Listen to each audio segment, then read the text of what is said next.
Hello and welcome everyone. I'm Patricia Kingston and I'm the Corporate Events Officer at Tourism NI. And I'm so delighted to have you all with us this morning for today's webinar.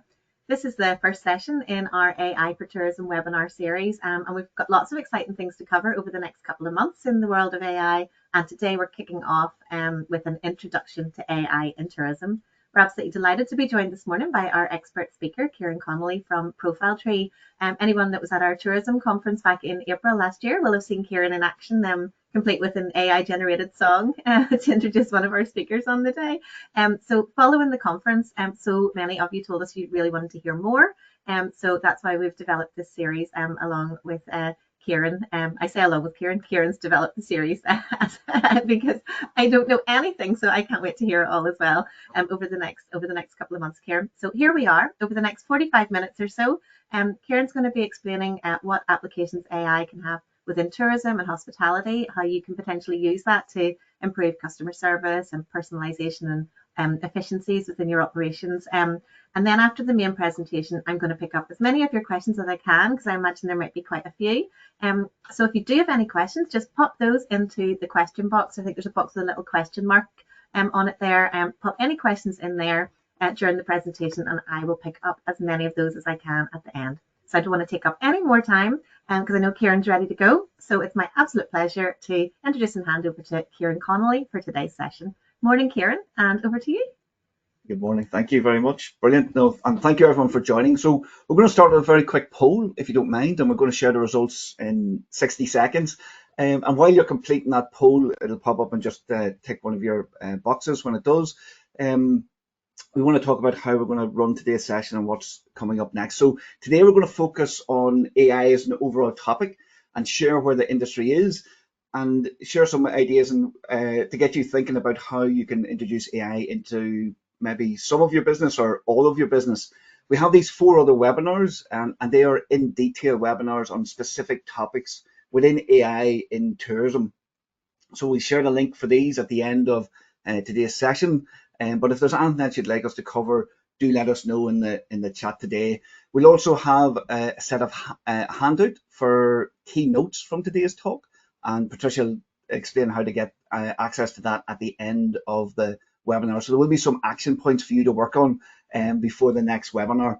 And basically over the last year and a half, we've been helping companies introduce AI into their business, and we've seen local hospitality and tourism businesses transform key parts of their operation using AI.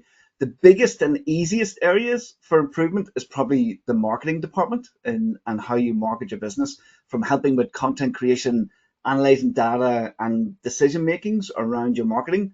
But then there's other areas of the business that you can definitely roll AI into, and we'll look at some of them today. So the operations itself, helping with strategies, financial forecasting, and even spotting weaknesses in your business plan or maybe some concepts and ideas that you have. So just going to see if the poll, now we've got the results. So what we have is about 40% of people attending today haven't really used AI. So that's interesting to know. Good to know where we are against our peers. 57% have used AI a few times, and then we've got 4% who are ninjas. So well done to those 4%. So very impressed. So that's good to know. So that's going to help us as we go through today, and you can benchmark against your peers as well. So of course, what is AI? So 2 seconds on this, but basically AI is a program or a computer system that's capable of performing tasks that should require human intelligence. It's basically smart software that can automate repetitive tasks, and that is incredible, and we will look at that in some of the future webinars. It can analyze large amounts of data quickly, it can make predictions and recommendations, and it can understand and respond to human language, which is really interesting, and we look at some of that today. And these webinars are going to introduce you to all of that over the next couple of weeks. So again, to highlight, AI is all around us, and we shouldn't really see it, if that makes sense. So if you see a post on social media and you're saying to yourself, that is clearly AI written, then we've failed in our use of AI. So just again to highlight, AI is all around us. So examples would be in our smartphones, the voice commands on our speakers, TV controls.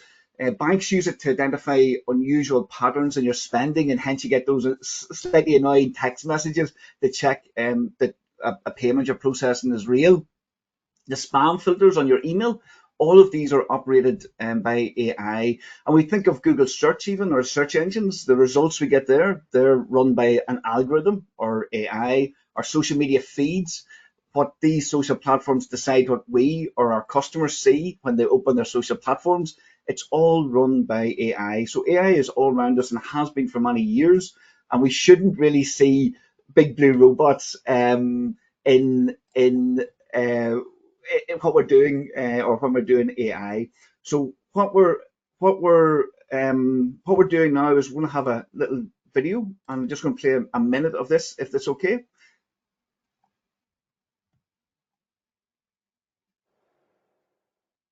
I'm here on vacation in Hawaii, and I used AI to help plan my trip. AI is playing the role of travel agent with a range of new tools using the cutting edge technology to offer customized recommendations. Before I left, I logged into MindTrip AI, which uses AI to suggest itineraries and activities based on your profile and preferences, aggregating ratings and reviews from Google, along with TripAdvisor and Priceline, which users can book through. You can ask for recommendations, add plans to your trip, read reviews, and share your bookings with friends and family. And when I was there, it was helpful to pull up addresses and find restaurants nearby. If you use ChatGPT today, you still probably have to go and Google everything. You still have to go and you'll look at all the different places that it recommends and actually do all the work you had to do before. What we're trying to do is make that so that that all happens like a travel agent would have done 20 years ago. Do all that work for you and use the AI to actually take all the effort out of that. It's not just startups. We're seeing the travel giants invest in generative AI tools as well. The two biggest booking platforms both introduced AI-powered chatbot assistants. Expedia's is called Rami, and Priceline's is named Penny. Airbnb bought an AI startup back in November called Game Planner. CEO Brian Chesky says generative AI will radically change the platform and that he wants to use it as a travel concierge that learns about users over time and enhances their experiences. Google is also moving into this space. The end result is a personalized vacation plan presented in Gemini's new dynamic UI. Recently announcing that its Gemini chatbot can research flight times and offer hotel booking options to create a custom multi-day vacation itinerary in a matter of seconds. Brilliant. So I'm just going to share my screen again. There we go. 1 sec. So again, very interesting to see. So that was shared and on the American TV channel CNBC in the summer of 24. So, and even some of the information that the gentleman was talking about around ChatGPT has actually changed a couple of months after that, where he said you had to go to search engines to search. ChatGPT introduced search within its platform. You don't have to do that anymore. So it's incredible how quickly these things are changing. But just to make us all aware that this is the content that's been shared with maybe our target customers in the US, and we'll talk about that as we go through the webinar today. And we've seen, it was interesting in the poll today that 4% of our attendees today are power users. Just to highlight, we in the UK, Ireland have some of maybe the most protective AI laws in the world at the moment with the EU Act and what the UK is doing as well. And there's which is brilliant to see, but also there's a slight negative in that we seem to be getting access to some of these AI tools a little bit later than the rest of the world. Hence, our international customers have access to more powerful and better tools across more platforms than we do today. An example for this month is Meta AI, which is Facebook, Instagram, WhatsApp, and Facebook Messenger, has over 600 million monthly active users. So 600 million people are actively using the AI elements on those platforms every single month. And Meta mentioned there in the last couple of weeks, they expect AI generated users, so AI users, to become widespread on its platform in the coming years. So what does that mean? But we'll have to have definitely some more webinars to dive into that in the near future. But the key then for this is that more than half of the US population are using AI in their daily lives. So again, if you're targeting US customers, for example, or someone outside of the EU or UK, then they may be more ingrained in AI and using it to make decisions around how they use your business when it comes to booking their experience or holidays. So very important to realize that and to understand the impact with our customers. So when thinking of the importance of AI in tourism, we have detailed notes on each of these in the handout that you'll get access to at the end of the webinars. But we can improve our cost.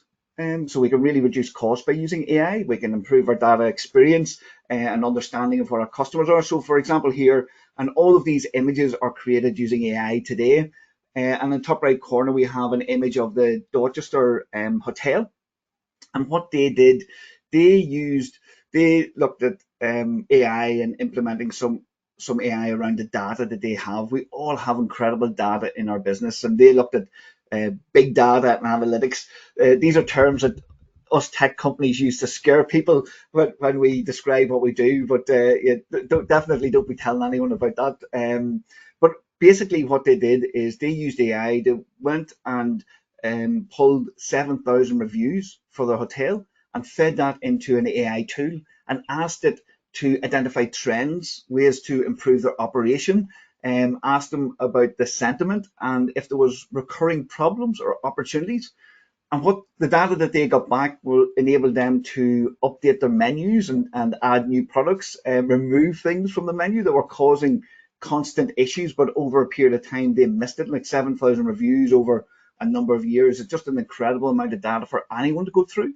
So again, they used AI to do that. So that's a very simple way that all of us here today could go and copy the data from our reviews on all of our platforms, put them into an AI tool and ask it to analyze it and have a little bit of a conversation with it to understand what maybe there's opportunities or maybe where do you excel at. The good thing with AI, of course, it can analyze this data, but it can't fix or understand the problem. And that's where you and your teams come in and add the incredible value that you do in the hospitality sector. You're looking at this data and making strategic decisions on how to improve your business. And then when you've made those changes, give it a little bit of time and then do the measurement again and see the impact, see if things changed, what is the trend in that. We also have another image there of live translations on an image of a computer at a reception. I'm sure most of you have seen how AI can use and talk in multiple languages, and we've a little video that we'll show in a minute that shows that again. But we can all use that, and it's on our phone today, and it's $20 a month. And as I say, we'll look at that in more detail in a future webinar. Then we have voice-enabled rooms. So again, there in the bottom. Back to the stats. So over half the US population use AI-enabled devices in their daily lives. So again, if you're targeting that demographic, are you enabling them to enjoy your facilities with voice-enabled devices and a voice-enabled environment? Is that something that you should have a look at again? And then finally, and big one for me, and it's been a big game changer for our business, is looking at finances and financial planning.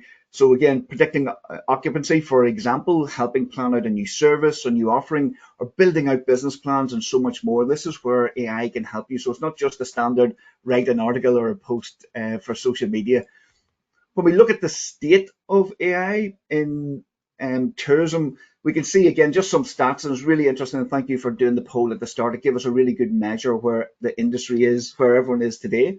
But we have a stat here: 11% of travel agents are using a little bit of AI in their business. You can see in food and accommodation, it's actually quite low in the stats that we're finding, but 83%, and again, I guess a number of people here today believe that AI is essential moving forward. So we see that as well. But there is challenges we need to talk about, and we will today: data privacy and security. Again, we need to upskill our workforce to understand how to use AI. And again, you're all doing this today by investing your time on this webinar. We need to get the balance between AI and the human expertise. So again, that example of analyzing the reviews and taking action from it. AI can help us a wee bit, but it's the action that we take from that data which is the key.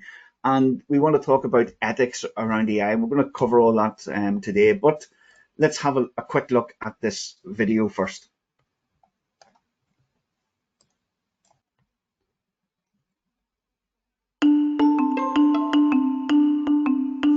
All right, we've got a Pixel phone loaded with the latest test build of Project Astra, and we're going to leave the office to test it around London.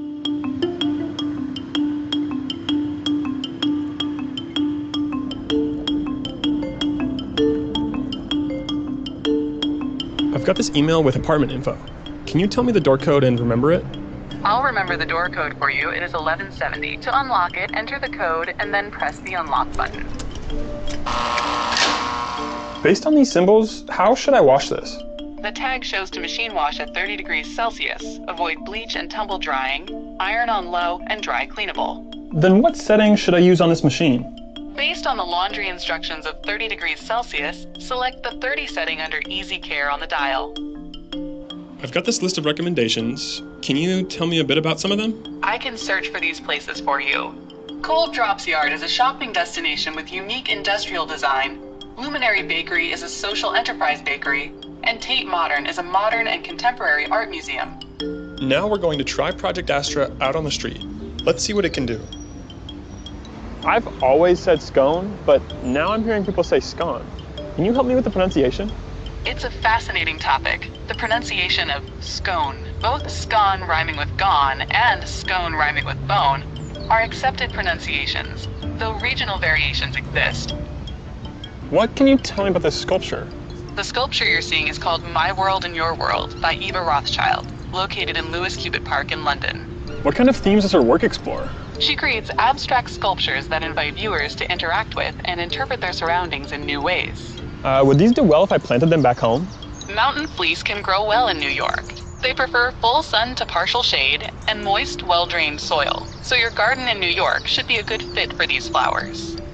I'm trying to get a gift for my friend, and this is everything she's been reading. How would you describe her taste in books? Based on these titles, your friend seems to enjoy a mix of history, biography, and perhaps a touch of political or social commentary. I picked some of these out. Any idea which one she'd like the most? Consider Half of a Yellow Sun for its exploration of complex social and political issues within a historical setting, aligning with her interest in narratives that offer insight into significant periods. Will that bus take me anywhere near Chinatown?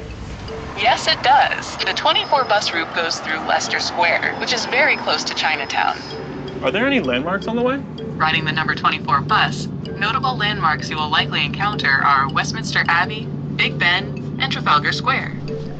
I also met up with some friends to test out the multilingual capabilities. Est-ce que tu peux me dire quelque chose d'intéressant à propos de ces lanternes? Bien sûr, je peux vous parler des lanternes. Les lanternes que vous voyez font partie de la porte d'entrée de Chinatown à Londres. Elles ont une signification culturelle pour les Chinois et sont souvent utilisées pendant les célébrations et les festivals. இதை பத்தி வேற ஏதாச்சும் சொல்ல முடியுங்களா? நிச்சயமாக, இது லண்டனில் உள்ள சைனா டவுன் நுழைவாயில். இது ஒரு குறிப்பிடத்தக்க அடையாளமாகும். இது அந்த பகுதியின் கலாச்சார முக்கியத்துவத்தை குறிக்கிறது. Now I'm using these prototype glasses to test Project Astra hands-free. Can you check if it's going to rain anytime soon? It looks like it is currently mostly sunny in London. Rain is expected tonight from around 10 p.m. until tomorrow morning at 6 a.m. Hey, what's that park next to me? The park looks to be Primrose Hill, known for its panoramic city views and the notable Shakespeare's tree. Can you check if I can bike in there? It appears that cycling is actually banned within Primrose Hill itself, although it is permitted in nearby areas and the rest of Regent's Park. I'm biking back to Camden. Can you check if there's any supermarkets along the way? There's a Sainsbury's on Camden Road, a Morrison's on Chalk Farm Road, and an M&S Simply Food on Camden High Street.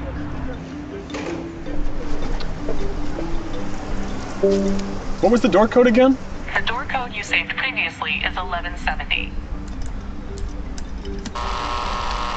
Oh, thanks. That works.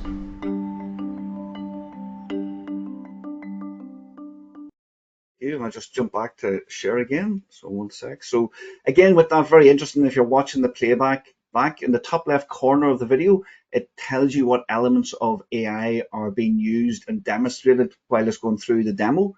And you can see obviously it's through the mobile phone, but then it's moving then to Google Glasses, and you can buy Google Glasses that already record.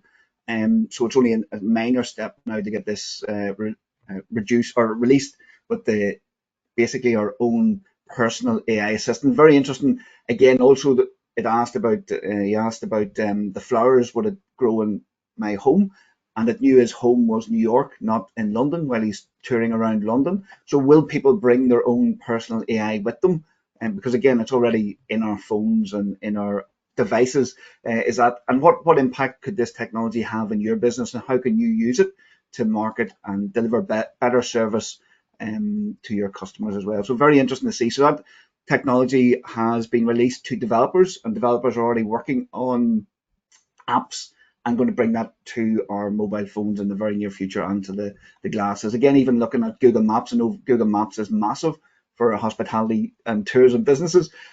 And again, you can actually see it you can see how the mix between virtual reality and real reality is in real life is merging as we go. But really interesting. So how do we get started? So with all this technology and exciting AI, where do we start in introducing this into our business? So first thing we really should do is evaluate what our business goals are. And again, all of this information is in the handout that we'll talk about at the end. But it's just to get you to think about opportunities in your business where you would love to get some help. And maybe you've got you feel that you're not performing at max, or maybe you want to reduce some costs, or you want to move people around. So again, is it in customer service or marketing? Again, marketing is the easiest one and probably the most commonly one, but don't neglect the other areas, because that's where you can be, as we mentioned on this slide, super innovative and differentiate your business. We do need to think of the ethical and practical considerations around AI tools, as we mentioned.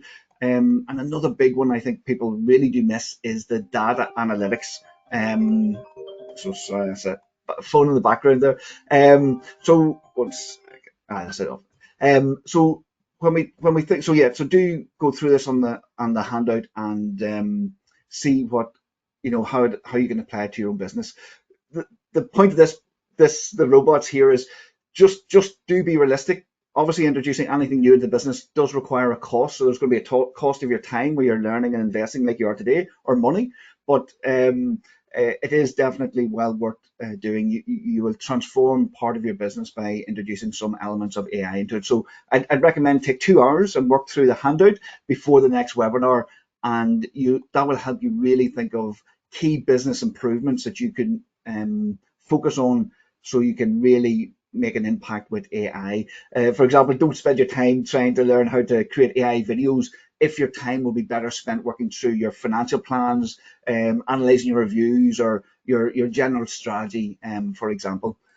Just again to highlight, AI is everywhere, and I know you know that already. Even the Apple iPhones that have released have AI built into them. It's not that great yet, but it's coming. It's really interesting that AI doesn't work on older models, but we'll see, and we've seen the Google technology there as well. So Google is really upping its game. And if you're online or maybe on smart TV, you might see some of the Google ads where it's advertising its AI assistant, where very famous people are talking to that AI. But just to highlight, AI is everywhere already, and it's just to reinforce that point. So there's loads of new exciting AI tools coming out, but just to highlight as well that the software that you currently use within your business will have AI already added to it, or be in the process of having it added. And this will be enhanced constantly in the months and years ahead, because that's where all of the software companies are going. So a quick win for you today is to review all of your current software in your business. So think of, and again, this is on the slides, but on the notes, but go through and have a look and see if you can identify or Google where the AI is on these platforms. If you're paying a subscription to a web platform, reach out to them and ask them, what's the plan with AI? What AI elements have you implemented? Examples could be, again, back to it, is social media management. So Meta AI has nearly rolled out the full suite to all companies, people in the UK and Europe in October last year. and we still find a lot of people haven't dove in and started using it. So just Google Meta AI if you're using Facebook, Instagram, WhatsApp, and see what is available there. And that is going to continue to be released. We don't have the full tool yet, but it's coming. And think about your website, for example. Does your web platform offer AI SEO? So that's coming. So back we had to always manually update tags and look at our keywords. AI is going to take that in the next year or two, and we can already see some of that being added to web platforms that we're working on. Really insightful and interesting to see what's happening there. What about the booking platforms that you use in terms of the AI that's available to you as a business, but also how are your customers using AI? One thing that we find very interesting is maybe you go to booking.com and ask it, for example, ask the AI around your industry or niche, and is it recommending you? Is it talking about you? And how do you then, we have to work out how do we make sure that your business is featured in those AI tools? And that it actually does come back to digital marketing, standard digital marketing. Have you a full platform or a profile? Have you loads of reviews? All of this feeds into the data that the AIs are consuming. Another thing you want to do then as well, once you've looked at your software, is do talk to your team. It's another to-do to do. Do talk to your team about AI. You may have an AI whiz on your team and you don't know about them. And there could be some concerns around the impact of AI within the business and maybe in some departments, and maybe even the idea of all these new things we need to learn. So sometimes it can be a little bit of resistance. So have those conversations now, and have that chat.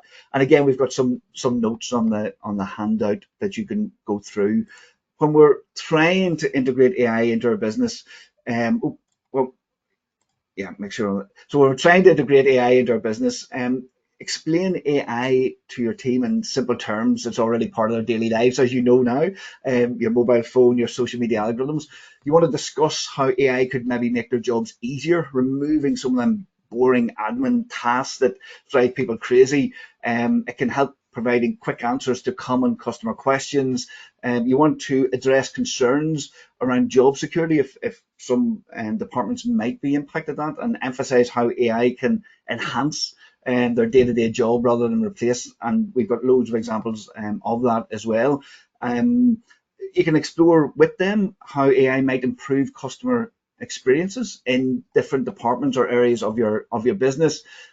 See if you can pull in some ideas on how AI could help solve some problems that they're facing in their day-to-day tasks, and discuss the importance of maintaining personal touches alongside the AI powered services. So again, is it everything being posted on social media and your website now 100% AI? Are you losing that personal touch? It's probably what we're going to start to value even more than we already do.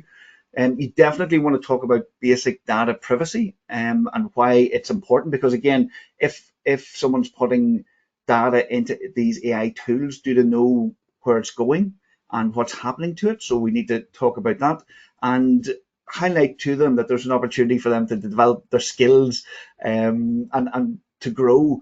But one definitely thing, the last point there is we definitely recommend everyone create an AI policy for your company, and you can even have a basic one and build it out as you go. Because, for example, you do not want team members using free AI that is giving you content that is not commercially assigned to your business, for example. So we just need to protect the business that way. And part of that is back to this free accounts versus paid accounts, which we have up here. We've got the pros and cons of each. So it's great to go in and use these accounts for free, and definitely recommend it all the time. Just go in and try them. But there is a slight downside. So we would recommend for each platform that you're using, if you're going to use it for your business, that you would check in the T's and C's and just see where the commercial rights, do they give you commercial rights? So what we would see on these platforms is they will allow you to use them for free for personal data or for personal creation or for fun, but they don't give you commercial rights, i.e. the copyright of those or the ownership of those assets that you're creating. So just to be careful there. So that's the difference between free and paid. Also, we find in most platforms where you're using the free account that they would take your data and use that potentially for training. So again, you don't want necessarily loads of private or confidential data going into these tools randomly around your business without you having a final decision on that. You need to be making a business decision on that. So that's another reason why you want that AI policy, because people might be using AI. There's no might. Our team members are going to be using AI in their daily job, whether we give them the tools or not. So hence have that conversation with them and discovering and go through a bit of a journey with them. Basically, with the paid tools, normally you're getting all the commercial rights, but definitely work or have a look through the T's and C's. And when we look at tools in the next webinars, we'll actually mention that for each tool that we go through. Another thing to consider is obviously AI ethics. So we see a lot of queries around this as well. So do we need to highlight that this is AI content? What we would recommend, for example, is if you are using AI in your business, that maybe you update your terms and conditions on your website. For example, you put in a little paragraph that you are using AI to assist in certain areas of the business. Again, just to be transparent. What we see sometimes is companies are using AI and aren't being very clear with it, but it's obvious that AI is being used. And there's not a problem with that. Of course, everything's going to have AI very soon, but it's just to be super transparent.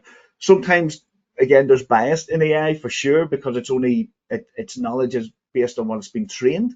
So don't always take what an AI tool tells you as verbatim. Do check it, sense check it.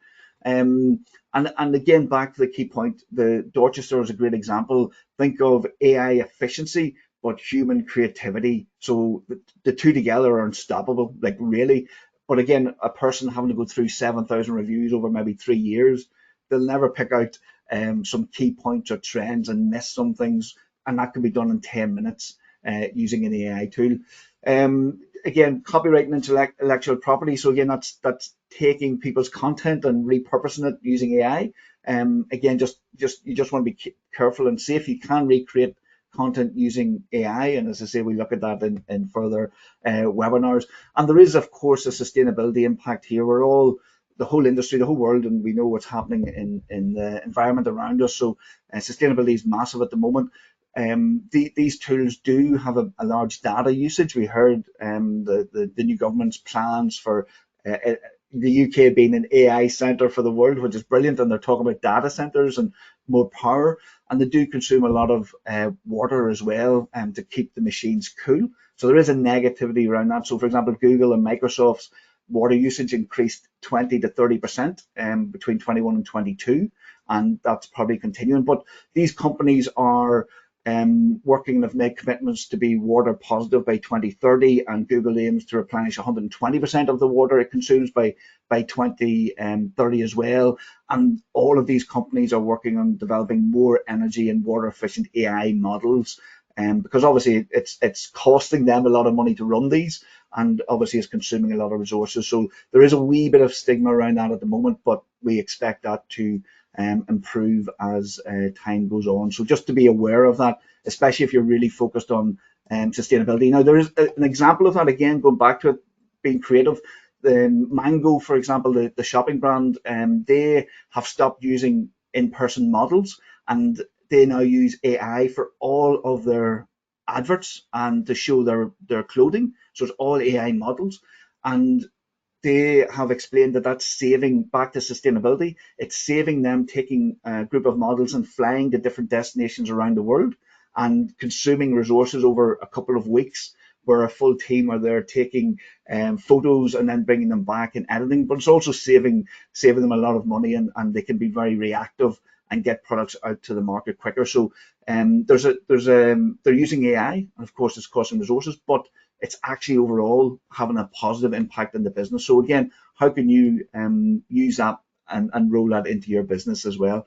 So again, just a couple of best practices. Review the terms and conditions of the AI tools that you're using, build out your policy, as we mentioned. Check the quality of the content that's been produced. We would say never let AI content publish online, always humanize it for sure, and definitely invest in the paid versions of the software. So just to wrap up, and we go to questions now, is if I asked AI to create some images, which I did here, for an amazing Willy Wonka experience that we wanted to run in our hospitality business. These are some of the great images that it produced. And if I was going to use this to try and promote my event, if I posted these on social media, people no doubt would be going crazy to book tickets and come and see this experience. And again, these, as I say, a simple prompt into an AI tool, and I was able to get these images.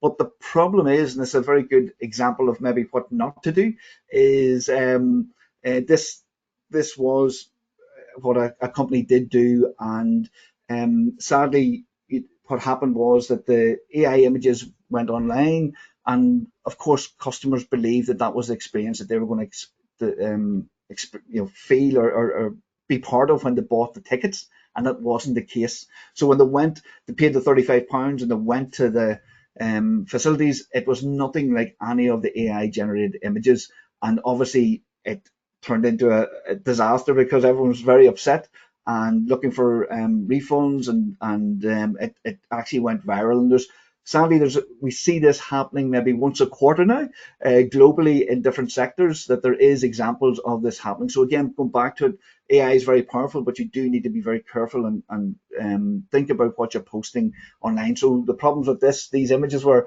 definitely misleading marketing. We didn't have maybe human oversight or thinking about what would happen. Obviously there was legal and ethical concerns, and then the damage to the reputation. I actually think the business actually closed after that. So again, yeah, just be very careful what you're posting. You can see how easy it is to get carried away and create some incredible images and post them, but then back to the negativity that might fall out from that. So again, just to highlight, so we've got these 4 webinars coming up, and we're going to deep dive into each of these topics. But of course, if there's anything that you'd like us to cover in these webinars or future, do let us know in chat. So I'm going to stop talking for 2 seconds, and we'll run through some questions, and I think we've set the pace for what we're going to cover in detail in the next webinars.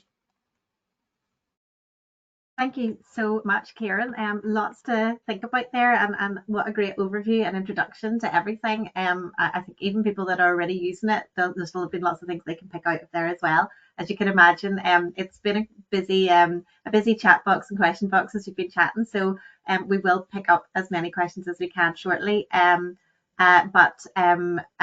Just to let everyone know at this stage, we're going to be sharing a recording of today's live presentation along with a link to the slides, so you can review those again at your leisure. I'll be kicking off the Q&A session really shortly, so if you have any questions and you haven't popped them into the chat yet, you've still got time, pop them in now. I can't promise I'll get through all of them, but we will get through as many as we can, and if any that we don't manage to pick up, we'll try and pick up offline afterwards. So just before we get stuck into your questions, anyone that's been in our webinars before will be familiar with this. We're going to do a couple of very quick polls just to get a feel at this stage for how you find today's session so far. So first of all, how would you rate today's session? That's just in terms of overall satisfaction on a scale of 1 to 5. I'll give you guys a moment just to complete that.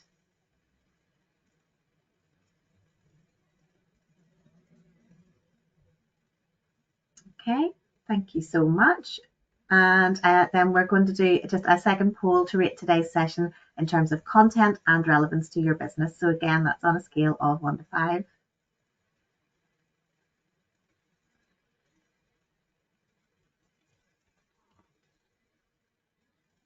Super, thank you so much. And finally, we're going to just a quick yes and no question. And do you plan to take any action as a result of what you've heard from Kieran today?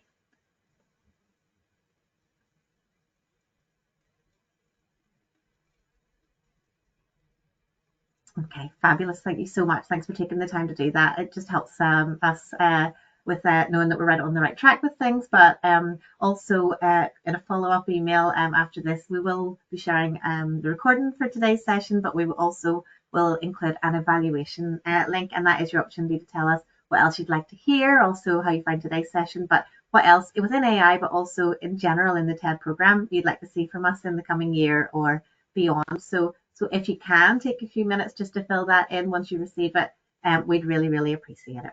Okay, so thank you so much. So lots of questions to get through. Kieran, we're going to keep you busy. You're not off the hook just yet, even though you finished the main presentation. So we'll get stuck straight in. I think you sort of touched on this, but are there any liability issues in relation to using AI, Kieran, that people need to take keep in mind and take on board? Yeah, again, just I think that the last example is a great example of what not to do. We need to be very careful. We just shouldn't do anything that we wouldn't normally do. It's very easy to get carried away with how good the AI content creation, for example, if we're talking about that, is. So we definitely need to be smart on what we're posting. I'd be worried sometimes someone in a team gets excited and posts something and it doesn't reflect what the reality is. The other thing is, again, then just back to private data. So if you're putting in your finances or you're asking some HR questions, I would be recommending that you be using paid accounts. Again, historically, there has been examples of, say, Amazon financial data being leaked into ChatGPT and it became publicly available. Obviously, things have got a lot better since that happened a year and a half ago. So it is much better, but definitely your paid account, the data tends to keep it in your account. It doesn't go anywhere. So that's the best approach for that. Brilliant, thanks, Kieran. We've got someone who's wondering here how you think the recent and future changes at Meta and X, for example, are likely to impact how businesses and the public in general begin to use AI and social media. I suppose they're very influential. Yeah. Right, massive question. So Mark Zuckerberg did an interview with Joe Rogan last week, and one of his statements that I took and shared with our developers was a minute clip, and he said that in 2025, companies like Facebook, Meta, and other companies of that size are going to use AI to replace mid-level developers, software developers.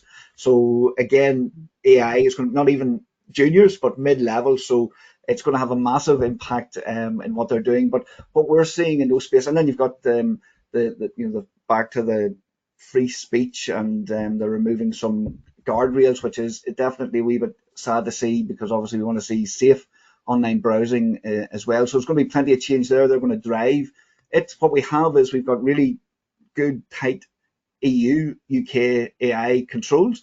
The rest of the world are a wee bit looser and running faster. So it's interesting to see, there's an opportunity and cost to that. Obviously, you'll develop AI a wee bit slower. So again, there's going to be plenty of changes. So we need to see how they're going to change everything. So for example, will people leave Facebook and go to Google to find out about a holiday opportunity? They might actually just ask the AI. And we've seen that. So underneath a video or a post that you've made, you've got your Meta AI, and you can ask follow-up questions about that business or about that experience.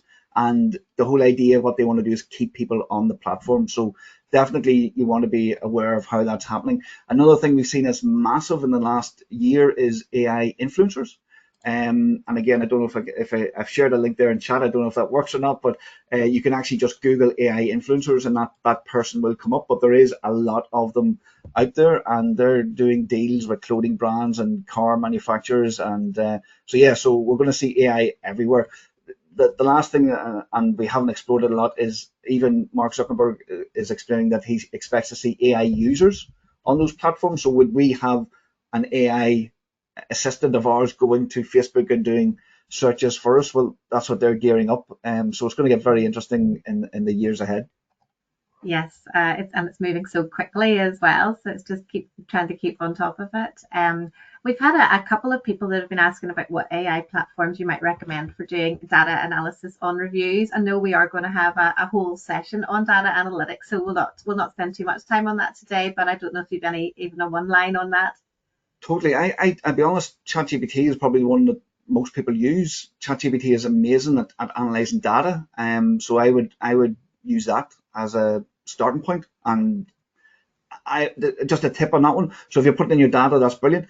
Ask ChatGPT then what would be the best questions to ask around your review data. So it'll come back and give you a load and then you just ask the question. So you don't even have to think of the questions to ask. Ask it what questions would be the best ones to ask. And can you get AI to analyze your whole website? Is that something you can do, Kieran? Totally, yeah. And there's tools that do that.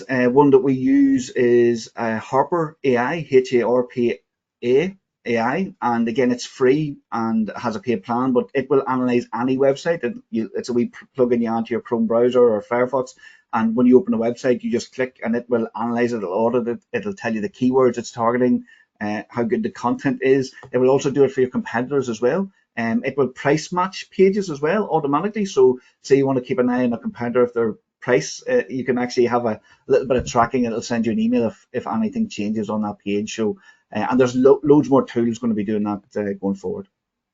Brilliant. If someone who's wondering, is there a platform that can support with occupancy prediction within, I presume that's an accommodation provider. Is that something you would have any thoughts on?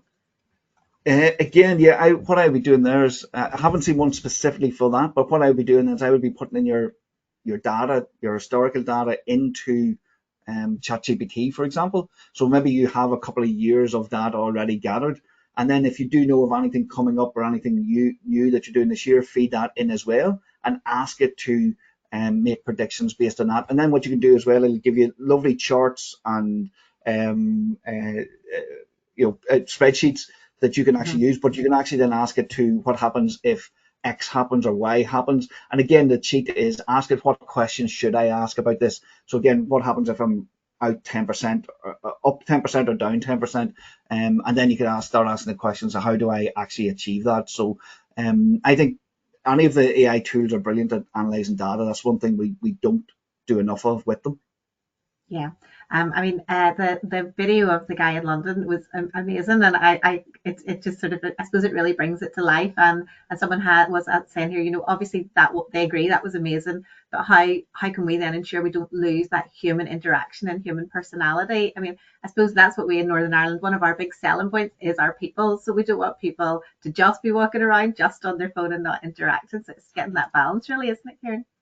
Totally, and I think what's going to happen, people are going to, hopefully our guests are going to be yearning for that even more, because they're going to be so surrounded by AI and these robots everywhere. They're just going to enjoy actually talking to a person. So back to our key selling point, that's where we need to be really good and strong with our people. Get rid of all the admin and automation tasks we can and get our people out the front. Yeah, absolutely, front and center. Someone's wondering here, Kieran, if they use AI for their blogs, is there a chance that could have a negative effect on their SEO? It's very interesting. So we have a couple of AI websites, 100% AI created, and we get leads and sales from those websites. So everything never been touched or looked at by a person. So we're testing this a lot. We would have a mix of AI content and edited content. I would say the best way to approach this is have AI write some content, but definitely add your 20% or your flair and knowledge to it. What's happening is AI are rewriting basically all the knowledge that is gathered. So if you put in the things to do in Belfast, it's going to read 1,000 articles on things to do in Belfast and basically regurgitate all of that. But if you can add your little bits, your little tips of things to do at night or your little secrets, that's going to make that article stand out, especially if everyone else is just doing the AI content, and you will win. There's no negativity. Google doesn't really care who or how the articles are made. It just wants good content. So if it's vanilla, just repeated, you're going to lose that. And that we're going to go really into detail on that in the content, the marketing webinar. Okay, fantastic. And someone's wondering here if AI is likely to make us more dependent then on third-party sites such as Booking.com and Expedia, etc. I suppose if they are using AI, what do you think? It's a great question. There might be new players in the market. There's definitely going to be a bit of a fight. I definitely do not use Google search as much as I do. I use the AI tools to do all my searches unless I'm looking for a brand. So my online behavior has definitely changed. I see maybe again back to Facebook and Meta, people are going to be booking and finding out all within these platforms. So there's definitely going to be a lot of change. What I'd recommend is just keep doing really good digital processes, marketing, build your brand, and get those reviews, and just make sure that when AI is searching that you're standing out and your data has been pulled into those recommendations, because it's still searching and learning what's online, but there is a risk. But double down in your brand and your reputation marketing, and hopefully then you'll be pulled out all the time. So for example, you go to ChatGPT and ask what's the top X of Y in Belfast, top hotels, top restaurants, are you in that list? Yeah, very good. We've got someone here. This might be something that you'll be picking up again in the data analytics session, but if someone who's a startup, so they don't have their own data yet. Is there a way they can use existing sources to sort of help them to build marketing plans for overseas customers, for example? So is there some way that you can use data without having your own data yet, I suppose? Yeah. Oh, no, brilliant. Yeah, of course. So again, you find that these tools, because they have such a reach, so they have such a deep knowledge of data online. I would use ChatGPT, but I'd probably go to the paid, and I would have switch on the search feature, which is the earth in the box, and ask it for the latest statistics. You could also go to Google Gemini, which is great for incredible for statistics. Also Perplexity AI, and again, they all have free plans, and just ask for loads of statistics. They'll all give you different data, put them into one, and then build out your plans that way. And that'll be a great start. You'll have good research then to help build out your plan going forward. Yeah, super. Now, I don't think there'll be a simple answer to this. Someone's wondering what's the subscription cost for paid AI. I assume that varies from platform to platform. So is there sort of a starting point, or? Yeah, no. So they all seem to be at the moment in around $20. So it's about £15-16 a month. Which again, for what you get, is incredible. Like it's, if you actually use it, it's a game changer. And you can sign up for an annual plan and get it slightly cheaper. That seems to be the cost at the moment. All the platforms have a free plan as well. So again, you can use it to a point. But at £16, it's, if you set on one, say if it's ChatGPT, it is incredible value. Brilliant, that's great. And then this is quite an interesting one. Someone's wondering if if they're brand new to using AI, would they be best to start out by using a personal account and practice and get an idea of what the options are before they apply it to their business? And is there any recommendations on, if you're just starting out, what's the best to kick off with? I would probably start just in ChatGPT. It is probably still the best in the market. For nearly everything. You can create images in it. It will analyze data. You can use, if you get a wee bit more advanced, you can use GPTs and start creating videos in it. It will write your content. You can educate it in what you do. If you do go for the paid version and you download it onto your phone, you can have it with you, and you can talk to it on your desktop and on your mobile phone, and it will talk back to you. So that's probably the easiest way. Just focus on one. There definitely are more, but I would, if you stick with ChatGPT, I think that's the best place to start. Brilliant, that's great. And let's see, we've got a few similar questions to that. So where to start, or what's a good starting point? And in terms of AI, if you were going for a paid one, would ChatGPT be still the sort of initial paid one you might want to recommend? Yeah. Mm-hmm. Totally, and I wouldn't necessarily jump to a paid. I think the person who recommended or suggested they'd go start with a free. I think that's a brilliant way to go. And when you have hit the limit on that, then definitely go to the paid. If you're not happy with the answers, you will find a difference. Subscribe for 1 month and you can cancel it. You can use it a lot and then just cancel it and see how you get on. But if you do go and use it, even the voice element of it, where you can talk to it, is once you start using it, I don't think you'll go back. Yeah, very good. Someone's wondering here, and I know it was in the video that we watched, a good AI tool for translating in real time, which tour guides could use maybe in the midst of providing a visitor experience, for example. And also sign language. Sorry, Kieran, just if there's anything in relation to sign language from an accessibility point of view. Brilliant. No, again, with the what I do, if I was doing live translations with a customer, I would have my phone out and I'd be using ChatGPT or whatever. If I had another AI like Google Gemini, I'd be using it. But I think ChatGPT is brilliant for that. It's probably the best one to go. And sign language, that is a great one. I haven't seen anything for that one, so maybe that's one that we can update on the web page. I did a little bit of research and come back on that one. That's a really good question. Absolutely, super. Yes, here's an interesting one. So AI is great at producing, I suppose, fictional images, a bit like the Willy Wonka one that you mentioned. But images of actual historic places and events are sometimes inaccurate or not quite right. Is there a way that can be corrected? Or I think it is something that is hopefully improving, Kieran, but is there any recommendations on how to make sure they are accurate? Or Yeah, so again, with that brilliant question, so there is tools, and we will actually go into that in detail. There is tools you can upload say you've got a building or premises, you can upload 40 images of, say, a room, and then you train that model on that room, so it becomes a model that your AI knows, and then you can ask it to make it ready for a wedding in white or blue, or make it ready for Christmas. So you can do that. So you can actually upload an image as a guide. Say you went outside a building and took a photo, you can upload that as a guide and ask it to use that, and you've got a percentage how close you want it to be to that. So it could be 50% or 80% or 90%, and say add Santa Claus. So again, there is ways to do that, and we will cover that in detail. Yeah, and we're having a whole section on visual design, so absolutely super. Now here's an interesting from the other side of the coin. Is there a way of blocking this tech from your website if you don't want it? Yeah. You can add a do not crawl piece of code into your website and stop the AIs coming and lifting your data. We did look at that and considered it as well, and we then decided against doing that. The reason being is that we thought we were worried about the impact on the AI recommendations in Google. It's whatever's happening in the industry is happening to everyone. We've got loads of websites that had a lot of traffic to them, and they have been hit by AI in taking some of the answers.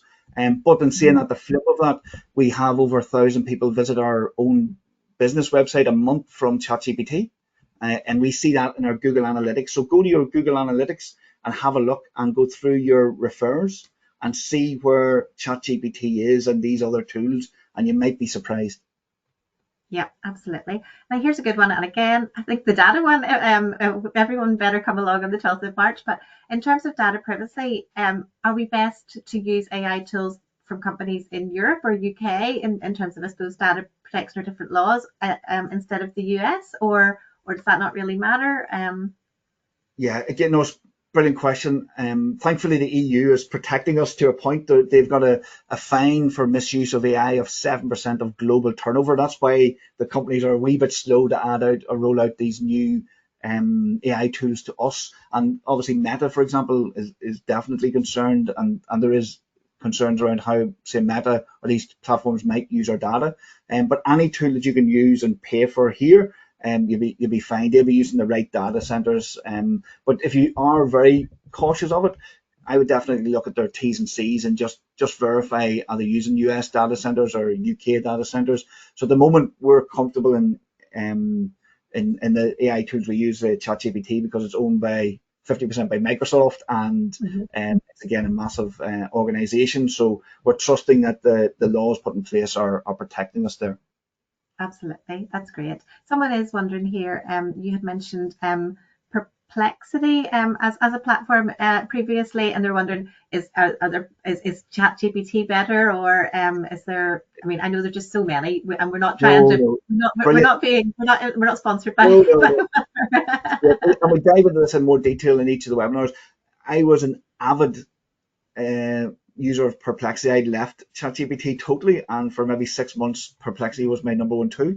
I'll be totally honest, since the updates, ChatGPT done 12 days of Christmas and done a new update every single day up to Christmas, and they seem to be, again, the front runner, the best tool in the market.